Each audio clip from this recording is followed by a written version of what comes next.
ఎదుటి వారి ఎడల దీన మనస్సు అను వస్త్రము ధరించుకొని మిమ్మును అలంకరించుకొనుడి. 1 పేతురు 5వ అధ్యాయము 5వ వచనం. బైబిల్ నందు 30 రకాల వస్త్రములను గూర్చి మనము చూడగలము.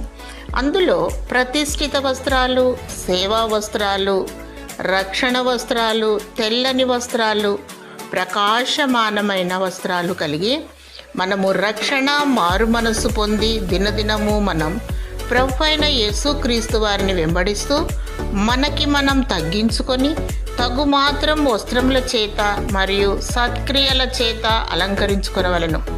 అనాది సంకల్పము చేత జీవ గ్రంథమందు పేరు లిఖించబడి గొర్రెపిల్ల ముద్ర, జీవము గల దేవుని ముద్ర కలిగి మధ్యాకాశమునకు వచ్చినప్పుడు తరువాత వధువు గుంపులో ఉండి ఎత్తబడి ధరించుకొనుటకు ప్రకాశమానములైన నిర్మలమైన సన్నపునార బట్టలు ప్రభు ద్వారా పొందుకుంటాం.